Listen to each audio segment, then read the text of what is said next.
बिस्मिल्लाहिर्रहमानिर्रहीम इय्याका नअबुदु व इय्याका नस्तईन। मैं आज अपनी मुल्क की वकला बरादरी का इस शानदार जो आपने मेरा इस्तकबाल किया, मैं आपका दिल से शुक्रिया अदा करता हूं। बहुत बहुत शुक्रिया। मेंबर पंजाब बार, आप सबका सीनियर वकला और नौजवान वकला और जो मेरी बहनें यहां आई हुई हैं, मैं सबको आज इस इस्तकबाल का फिर से मैं आपका शुक्रिया अदा करता हूं। अब मैं दो चीजें कहना चाहता हूं और मैं आपकी तवज्जो इसलिए चाहता हूं क्योंकि आपके ऊपर बड़ी जिम्मेदारी है। सबसे पहले जिधर पाकिस्तान ये जब से इंपोर्टेड हुकूमत आई है, जिधर ये पाकिस्तान को लेके जा रहे हैं, जिस दलदल में हमारा मुल्क जा रहा है, आज IMF और वर्ल्ड बैंक वो कह रहे हैं कि पाकिस्तान श्रीलंका टाइप सिचुएशन में जा रहा है कि एक तरफ माइशत सुकड़ती जा रही है, बेरोजगारी बढ़ती जा रही है और दूसरी तरफ महंगाई आसमानों पे जा रही है। 50 साल तारीख में सबसे ज्यादा आज पाकिस्तान के अंदर महंगाई है। तो इन हालात के अंदर मुल्क एक बड़ी जो कहते हैं सोशल अनरेस्ट की तरफ जा रहा है। तो इसलिए मैं आज आपके पास जो बात करना चाहता हूं, नंबर 1 कि जब भी अब पाकिस्तान हमें इंशाअल्लाह इस दलदल से निकालेंगे तो सबसे ज्यादा जरूरत है इस मुल्क को वकला लीगल कम्युनिटी, आप प्लीज सुन लें, रूल ऑफ लॉ की है। कानून की बालादस्ती की जरूरत है इस कौम को। जब तक इस मुल्क में इंसाफ का निजाम ठीक नहीं होता, माइशत नहीं ठीक होगी। मैं आपको बताऊं, सारी दुनिया मैंने देखी है। 20 साल ओवरसीज पाकिस्तानी क्रिकेट की वजह से रहा हूं। आधा साल बाहर क्रिकेट खेलता था, आधा साल पाकिस्तान में या दुनिया में। तो मैंने दुनिया देखी है। एक फर्क है, अमीर और गरीब मुल्कों के अंदर एक फर्क है। अमीर मुल्कों के अंदर रूल ऑफ लॉ है, इंसाफ है, और वो मुल्क जिधर गुर्बत है उधर जंगल का कानून है, उधर इंसाफ नहीं है। मुझे बताएं, कभी भी आपको मौका हो मगरबी ममालिक में जाने का, मैंने कभी नामालूम फोन कॉल से धमकियां किसी को नहीं देते देखा। मैंने कब्जा ग्रुप नहीं देखे। जमीनों के ऊपर किसी की जरूरत नहीं कब्जा करने की। मैंने आम आदमी को थानों के अंदर जिस तरह का जुल्म हुआ शहबाज गिल पे, किसी की जरूरत नहीं है करने की। किसी एक, ये नहीं कि वो कोई दहशतगर्द था या वो कोई माफिया का हिस्सा था या वो कोई हार्डन क्रिमिनल था। एक असिस्टेंट प्रोफेसर जो अमेरिकन यूनिवर्सिटी में पढ़ाता था, उसको उन्होंने नंगा करके 2 दिन तशद्दुद किया। ये किसी सिविलाइज मुल्क में नहीं होता जिधर रूल ऑफ लॉ होता है। जरूरत नहीं होती किसी की। ये जो हमारे मुल्क में जिस तरह मीडिया के ऊपर सख्तियां, टेलीविजन चैनल्स बंद कर दी, जो इमरान खान को दिखाती थी चैनल बंद कर दी। वो सहाफी जिनकी इज्जत है माशरे में, क्रेडिबिलिटी है, अशर शरीफ जैसा आदमी वो मुल्क छोड़ के बाहर चला गया, साबर शाकिर बाहर चला गया। एयाज अमीर जैसे दानश्वर को इन्होंने जलील किया। इमरान रियाज यानी वो लोग जो माशरा जिनको क्रेडिबल समझता है, उनको सिर्फ इसलिए उनके ऊपर ये हर किस्म का उनके ऊपर FIR काटी, उनके ऊपर धमकियां दी गई, उनके घरों में घुस गए। हमारा सोशल मीडिया का Arsalan doctor, PhD doctor Arsalan Khalid, उसके वो घर में नहीं था, 20 लोग उसके अंदर घुस गए, प्लेन कपड़ों के अंदर। सारी औरतें थी घर की, सिर्फ एक नौजवान था, उसको सारी औरतों के सामने मारा उसको। तो कौन से, मैं अपनी कौम को आज कहना चाहता हूं, मेरी कौम ये सुन लो, ये है जुल्म का निजाम, ये है जंगल का निजाम कि जो ताकतवर हो वो जो मर्जी करे और जो कमजोर हो कोई कानून उसकी हिफाजत ना करे। वो लॉ एनफोर्समेंट एजेंसीज जिनका काम है कि रूल ऑफ लॉ इंप्लीमेंट करना, वही कानून तोड़ती हैं, वही लोगों के ऊपर जुल्म करती हैं। और सबसे ज्यादा जरूरत यह समझ जाएं कि जब तक एक मुल्क में रूल ऑफ लॉ नहीं होता, उस मुल्क के अंदर इन्वेस्टमेंट नहीं आती। रूल ऑफ लॉ नहीं होता तो करप्शन होती है। जिन मुल्कों में रूल ऑफ लॉ होता, करप्शन नहीं आ सकती।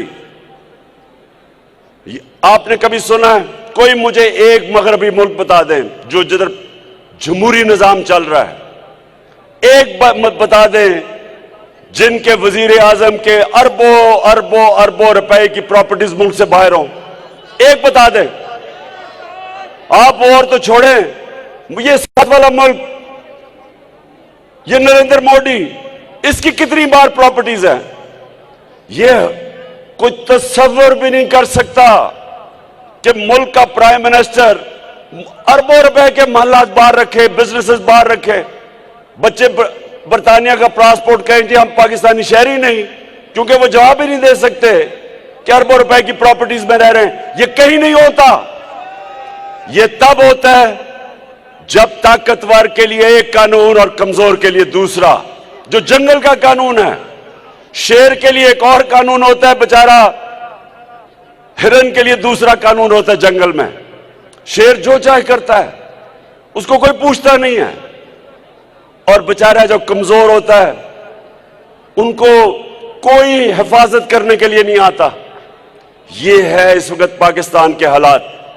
आप तमाशा देखें, अभी आपने करारदाद भी पास की कि किसी भी महज़ब माशरे में ये तस्वर कोई कर सकता है कि मुल्क का वजीर आजम, जिसको सजा होनी थी FIA के अरबों रुपए के केसेस में, उसके बेटों को सजा होनी थी ओपन एंड शट केसेस में, वो प्राइम मिनिस्टर भी बन जाता है और वो जाके लंदन एक सजायाफ्ता मफरूर झूठा, जो इस मुल्क से पैसे चोरी करके अरबों रुपए की प्रॉपर्टीज में, उससे क्या चीज करने, कंसल्ट करने जा रहा है कि पाकिस्तान का आर्मी चीफ कौन होगा।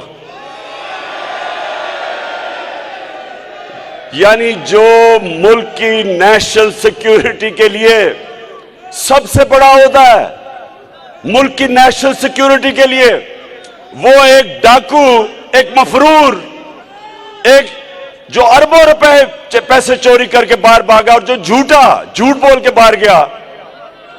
और जो मौजूदा क्राइम मिनिस्टर है, इसने साइन किया था वो एफिडेविट अदालत में, यहां हाई कोर्ट में, कि जी वापस आ जाएगा इलाज करवा के। ये फैसला करेंगे पाकिस्तान की नेशनल सिक्योरिटी के लिए, जो सबसे इंपॉर्टेंट पोजीशन है। क्या ये फैसला करेंगे? आप मुझे बताएं ना, आप बताएं मुझे। ये कोई तस्वर कर सकता है कि किसी मौजूद माशरे में होगा? और फिर हम अपनी कौम को क्या पैगाम दे रहे हैं? हमारे 60% पाकिस्तानी 30 साल से कम उम्र में नौजवान हैं। अपने यूथ को हम उनको हम क्या पैगाम दे रहे हैं कि कोई चोरी करना बुरी चीज नहीं है। हम कह रहे हैं कि अगर डाका मारो तो बड़ा डाका मारो, सिर्फ छोटे चेर जेलों में जाते हैं, बड़ा डाकू ये नहीं हम पकड़ सकते इस माशरे में। और मेरे ये आप वकला के लिए सबसे इंपॉर्टेंट कि मेरे नबी सल्लल्लाहु अलैहि वसल्लम ने कहा था, ये मैं बार बार लोगों को ये हदीस सुनाता हूं, ये आज हमारे मुल्क के लिए सबसे जरूरी है। उन्होंने कहा तुम्हारे से पहले बड़ी कौमें तबाह हुई, जब छोटा चोर चोरी करता था जेल में डालते थे, लेकिन जब बड़ा डाकू चोरी करता था उसको माशरा सजा नहीं देता था, वो तबाह हो जाता है। जो माशरे में रूल ऑफ लॉ नहीं होता वो आहिस्ता आहिस्ता तबाह होता है। और ये जो हम इन्होंने 5 महीने में जो पाकिस्तान के साथ किया है, जब से ये बैरूनी साजिश के तहत ये डाकू हमारे ऊपर आए हैं, इन्होंने जो मुल्क के साथ किया है दुश्मन भी ना कर सके। वो इकोनॉमी जो मुश्किलों से कोरोना के बावजूद ठीक चल रही थी, 17 साल के बाद सबसे ज्यादा ग्रोथ रेट थी पाकिस्तान की, जो पाकिस्तान की इकोनॉमिक सर्वे इन्होंने प्रिंट किया उसके मुताबिक 4 फसलें रिकॉर्ड थी, एक्सपोर्ट्स रिकॉर्ड थी, टैक्स कलेक्शन रिकॉर्ड थी, इंडस्ट्री देर के बाद उठी थी, 11% ग्रोथ रेट थी। करके हम दुनिया को ये बतला, तो कैसे ये चोरों को ऊपर मुसल्लत किया, मुल्क की इकोनॉमी का भी बेड़ा गर्क, बेरोजगारी आज बढ़ रही है। फैसलाबाद जिधर मजदूर नहीं मिलते थे, आज 20% टेक्सटाइल इंडस्ट्री बंद हो गई है। किसान आज इस्लामाबाद में पहुंचे हुए हैं, किसानों के ट्यूबवेल के रेट आसमानों पे, खादों के रेट आसमानों पे। आज पाकिस्तान की फूड सिक्योरिटी का मसला बना हुआ है, और सिर्फ इनको फायदा है क्योंकि इन्होंने आते साथ ही नैब की अमेंडमेंट करके अपने सारे अरबों रुपए के करप्शन के इनके केसेस खत्म हो रहे हैं। ये दूसरी दफा, पहला एनआरओ मुशर्रफ ने दिया था और अब ये दूसरा एनआरओ लेके अपनी चोरी खत्म कर रहे हैं और मुल्क का बेड़ागर्क कर रहे हैं। इसलिए मैं आज आपके पास आया था और मैं ये चाहता हूं कि देखें, आपका बहुत बड़ा रोल है, आपकी जिम्मेदारी है इस मुल्क के रूल ऑफ लॉ के लिए खड़ा होना। इतना बड़ा जुल्म हो कि आपके सामने इनके अरबों रुपए के केसेस माफ किए जा रहे हैं। हमारा सुप्रीम कोर्ट के अंदर मेरा केस पड़ा हुआ है, ये नैब ऑर्डिनेंस, जो नैब की अमेंडमेंट के खिलाफ। लेकिन मुझे अपनी पाकिस्तान की वकला कम्युनिटी की जरूरत है अपने मुल्क के लिए।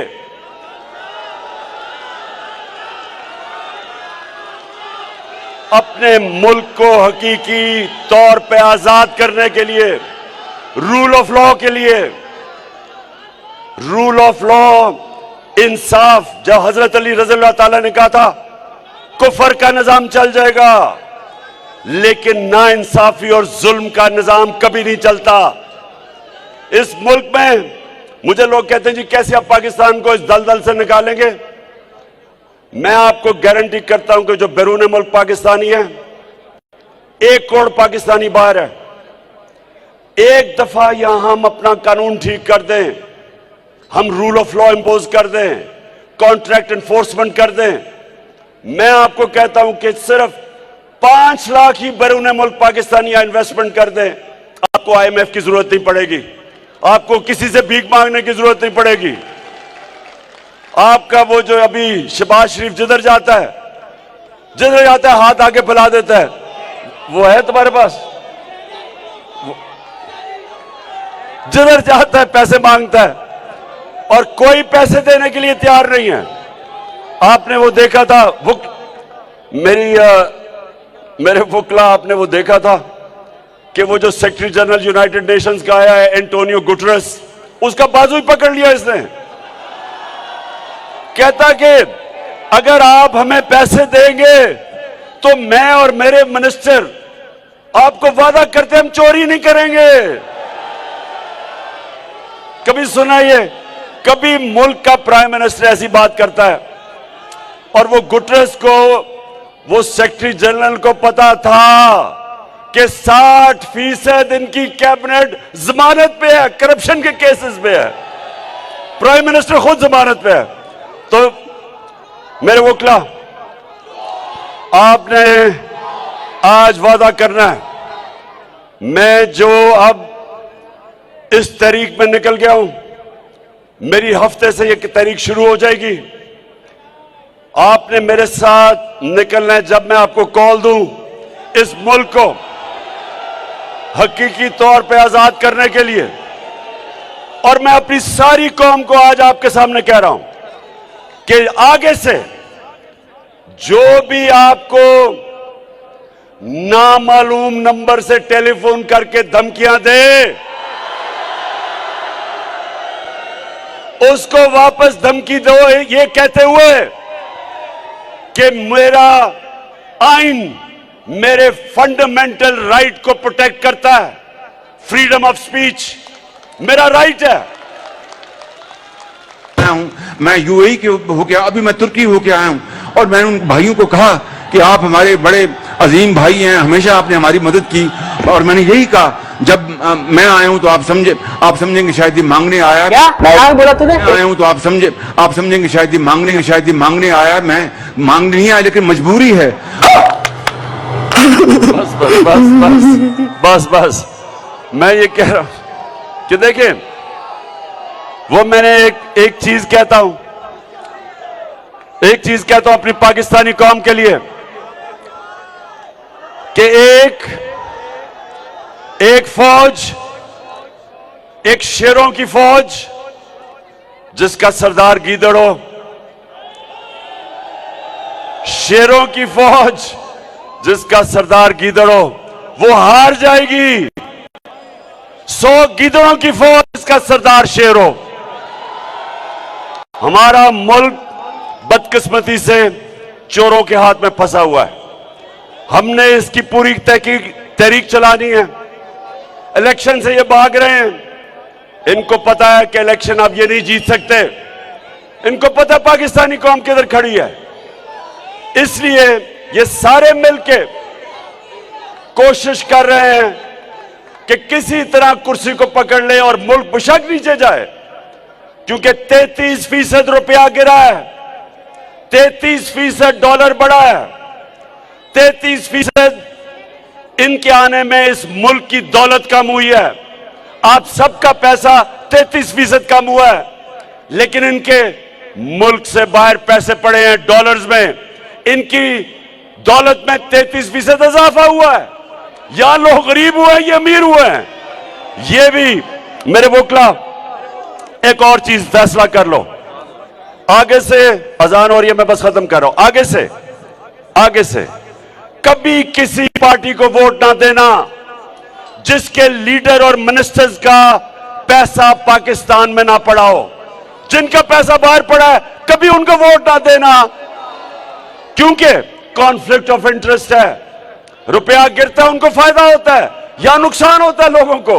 अब जो रुपया गिर रहा है, कौम में महंगाई आ रही है, कौम की दौलत में कमी हो रही है, लेकिन लंदन में वो बैठ के और ये जरदारी और ये नवाज शरीफ, इनकी दौलत में इजाफा हो रहा है।